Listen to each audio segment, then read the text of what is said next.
भाग 8 सौंदर्य और संपूर्णता के सुझाव दिए और इस प्रकार अपने अवचेतन मन में बैठी नकारात्मक छवियों एवं नमूनों को बाहर निकाला, जिनकी वजह से मेरे शरीर में रोग उत्पन्न हुआ था।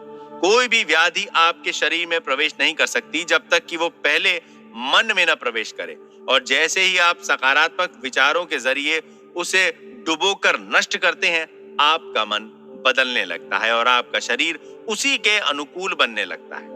सभी प्रकार के उपचार का यही आधार है। आपके कार्य अद्भुत हैं और ये मेरी आत्मा, मेरा अवचेतन मन पूर्णतः समझता है। अवचेतन मन शरीर के सभी कार्यों को कैसे नियंत्रित करता है। जब आप जागते रहते हैं और जब आप बिस्तर पर सो जाते हैं, उस दौरान आपका अवचेतन मन कभी न थकने वाले माध्यम से आपके चेतन मन की सहायता के बगैर आपके शरीर के सभी अंगों को निरंतर चलाए रखता है। उदाहरण के लिए, जब आप सो रहे होते हैं, आपके दिल की धड़कन एक लयबद्ध रूप से चलती रहती है, फेफड़े अपना काम करते रहते हैं, आपकी सांसें अंदर बाहर चलायमान रहती हैं। ये सब वैसा ही चलता रहता है जैसा आपके जागे रहने में चलता है। आपका अवचेतन मन पाचन क्रिया, ग्रंथिमय स्त्राव तथा शरीर की अन्य अनेक रहस्यमय कार्यवाहियों को नियंत्रित करता है। चाहे आप सो रहे हो या जाग रहे हो, आपके सिर के बाल उगते रहते हैं। वैज्ञानिक हमें बताते हैं कि त्वचा से पसीना जागे रहने से ज्यादा सोते रहने में निकलता है। सोने के दौरान आपकी आंखें, कान और अन्य इंद्रियां सक्रिय रहती हैं। उदाहरण के लिए, एक महान वैज्ञानिक को सोने के दौरान अपनी समस्याओं का समाधान मिला है। उन्होंने अपने समाधान सपने में देखे। कभी कभी आपका चेतन मन चिंता, व्याकुलता, भय और निराशा पैदा करके आपके हृदय, फेफड़े और पेट की सामान्य प्रक्रिया में बाधा उत्पन्न कर देता है। इस प्रकार के विचार आपके अवचेतन मन के व्यवस्थित संचालन में गतिरोध पैदा करते हैं। जब कभी आप मानसिक रूप से परेशान होते हैं, तो सबसे बढ़िया उपाय यह है कि शांत हो जाएं। मन को धीरज दें और अपनी विचार प्रक्रिया पर विराम लगा दें। अपने अवचेतन मन से बात करें, उससे कहें कि वो शांतिपूर्वक दैवी नियम के अंतर्गत संयम बनाए रखे। आप देखेंगे कि आपके शरीर के सभी कार्य सामान्य हो गए। याद रखें, आपको अपने अवचेतन मन को पूरे अधिकार और विश्वास के साथ कहना है। आप देखेंगे कि वह तुरंत आपके आदेश का पालन करेगा। आपका अवचेतन मन किसी भी कीमत पर हमेशा आपके जीवन को बनाए रखना और आपको स्वस्थ रखना चाहता है। वो आपको अपने बच्चों से प्यार करने के लिए प्रेरित करता है, जो अपने आप में जीवन बनाए रखने की नैसर्गिक इच्छा का रूप है। मान लो गलती से आपने कोई बुरा खाद्य पदार्थ खा लिया है, आपका अवचेतन मन आपसे उल्टी करवा देगा, आप उसे उगल देंगे। यदि आपने भूल से जहर खा लिया, तो आपका अवचेतन मन उसे बेअसर करने की प्रक्रिया में लग जाएगा।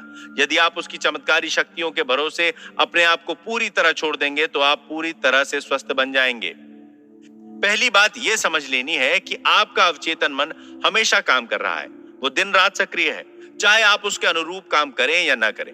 आपका अवचेतन मन आपके शरीर का निर्माता है, किंतु आप इसका एहसास नहीं कर पाते क्योंकि उसकी कार्य प्रणाली बहुत ही शांतिपूर्ण और बेआवाज है।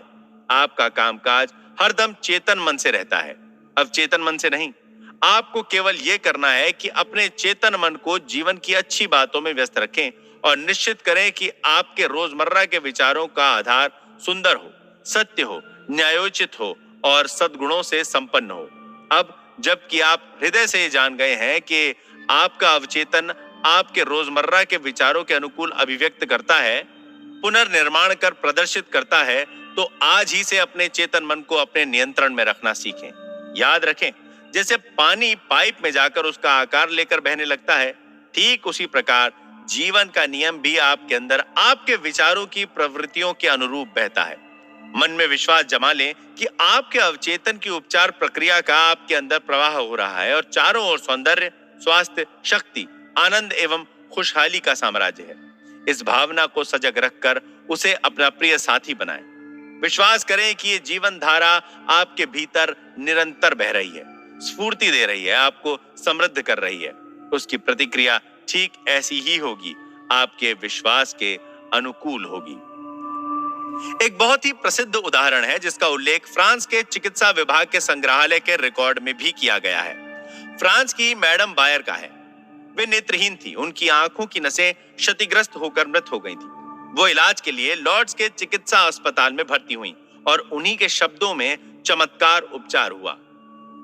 एक प्रोटेस्टेंट युवा महिला रूथ क्रैंस्टन ने उस केस की छानबीन करके मैकाल्स नामक पत्रिका के नवंबर 1955 के अंक में लिखा कि लॉर्ड्स में आश्चर्यजनक रूप से उनकी आंखों की दृष्टि वापस आ गई, जबकि आंखों की नसें मृत और बेकार बनी रहीं, जैसा कि अनेक डॉक्टरों ने बार-बार परीक्षण करने के बाद यह प्रमाणित किया।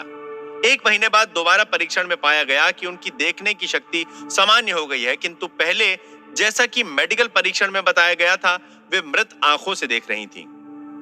मैं भी अनेक बार लॉर्ड्स गया हूं और मैंने भी इस प्रकार के उपचार देखे हैं तथा ये तय है, जैसा कि हम अगले अध्याय में व्याख्या करेंगे, कि इसमें संदेह नहीं कि ऐसे चमत्कार उपचार की घटनाएं दुनिया के लगभग सभी धर्मों के तीर्थ स्थलों में होती हैं। जैसा कि हमने कहा कि तीर्थ स्थल के किसी पवित्र जल से मैडम बायर का उपचार नहीं हुआ, बल्कि उनके अपने अवचेतन मन ने उनकी आंखों की रोशनी लौटाई, जिसको मन की आत्मा ने चमत्कारी शक्ति प्रदान की। उनके अवचेतन मन के उपचार तंत्र ने उनके विचारों की प्रवृत्ति की प्रतिक्रिया स्वरूप कार्य किया। अवचेतन मन में आस्था एक विचार है। इसका अर्थ है वो स्वीकार करो जो सत्य है। विचार स्वीकृत होने पर स्वतः कर्मशील हो जाता है। इसमें संदेह नहीं है कि मैडम बायर उस तीर्थ स्थल में पूरी आशा और आस्था के साथ ये विश्वास लिए गई थी कि उनकी आंखों का उपचार होगा।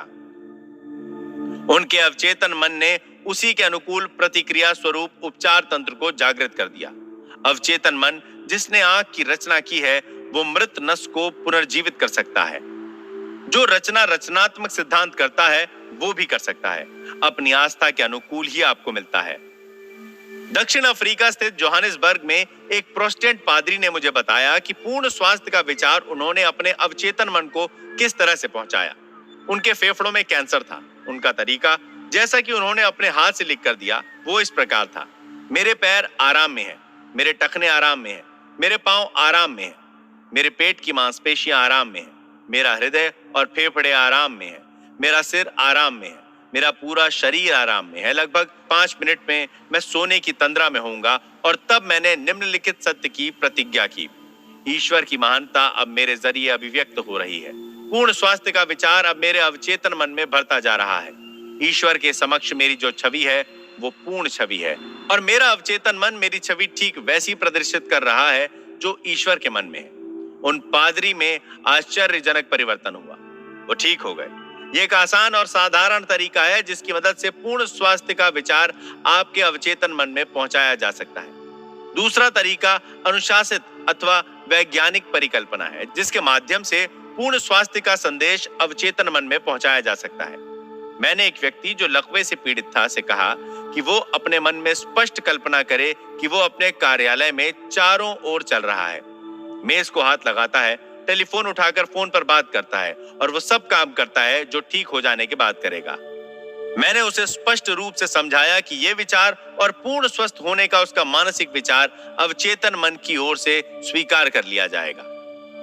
उसने अपनी भूमिका दक्षता से निभाई और एहसास किया कि वो दोबारा अपने कार्यालय में पहुंच गया है। उसे मालूम था कि वो अपने अवचेतन मन को एक निश्चित काम सौंप रहा है जिस पर वो काम करेगा। उसके अवचेतन मन में वो फिल्म थी जिस पर ये चित्र अंकित था। कई सप्ताह के इस मानसिक चित्र को मन में बार बार बैठाने के बाद एक दिन पूर्व नियोजित योजना के तहत टेलीफोन की घंटी बजी और बार बार बजती रही, जबकि उसकी पत्नी और नर्स दोनों बाहर गई थीं। टेलीफोन करीब 12 फीट दूर रखा हुआ था। फिर भी वो उसका उत्तर देने में सफल हो गया और तभी से वो ठीक हो गया। उसके अवचेतन मन की उपचार शक्ति ने उसकी मानसिक कल्पना को प्रतिक्रिया स्वरूप स्वीकार कर लिया और उपचार की प्रक्रिया आरंभ हो गई। उस व्यक्ति में मानसिक बाधा उत्पन्न हो गई थी, जिसकी वजह से मस्तिष्क के आवेग उसके पैर तक नहीं जा पा रहे थे। इसीलिए वो कहता कि वो चल नहीं सकता। जब उसने ध्यान हटाकर अपने में मौजूद उपचार तंत्र पर लगाया तो उसमें केंद्रित ध्यान के जरिए शक्ति का संचार हुआ, जिसकी वजह से वो दोबारा चल पाया। विश्वास के साथ आप जो भी प्रार्थना में मांगोगे आपको मिल जाएगा। आपका अवचेतन मन आपके शरीर की प्रमुख प्रक्रियाओं को नियंत्रित करता है और सभी समस्याओं का समाधान करता है। सोने से पहले अपने अवचेतन मन को एक विशिष्ट मांग प्रेषित करें और उसकी जादुई शक्ति को अपने काम में लाएं। जो कुछ आप अपने अवचेतन मन पर अंकित कर रहे हैं वो आकाश के पटल पर परिस्थितियों, अनुभवों और घटनाओं के रूप में अभिव्यक्त हो जाता है। इसीलिए आपको अपने चेतन मन के सभी विचारों और धारणाओं पर सावधानी से नजर रखनी चाहिए। क्रिया और उसकी प्रतिक्रिया का सिद्धांत सर्वव्यापी है। आपका विचार क्रिया है और अवचेतन मन की स्वाभाविक प्रतिक्रिया आपके विचार की प्रतिक्रिया है। सभी प्रकार की निराशा का कारण अपूर्ण इच्छाएं होती हैं।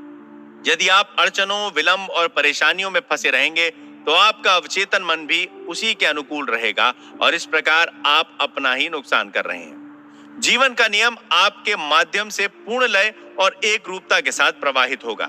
यदि आप विश्वास के साथ ये प्रतिज्ञा करें, मेरा विश्वास है कि अवचेतन मन जिसने मुझे ये इच्छा दी है वो अब मेरे माध्यम से उसे पूरी कर रहा है, ये सभी बाधाओं का अंत करेगा। चिंता, व्याकुलता और भय आपके हृदय, फेफड़ों और अन्य अंगों की सामान्य गति में अवरोध पैदा करते हैं। अपने अवचेतन मन को यदि प्रेम, सौहार्द, स्वास्थ्य और शांति का संदेश देंगे तो आपके शरीर के सभी अवयव दोबारा सामान्य हो जाएंगे। आपके चेतन मन को सर्वोत्तम आशाओं से व्यस्त रखें और आपका अवचेतन आपके रोजमर्रा के विचारों को पूरी वफादारी से पुनः प्रस्तुत करेगा। हमेशा मंगलमय अंत की या अपनी समस्या के समाधान की कल्पना करें और पूर्णता के रोमांच का एहसास करें। और आप जो कल्पना करते हैं या महसूस करते हैं वो आपका मन स्वीकार करेगा और उसका परिणाम देगा।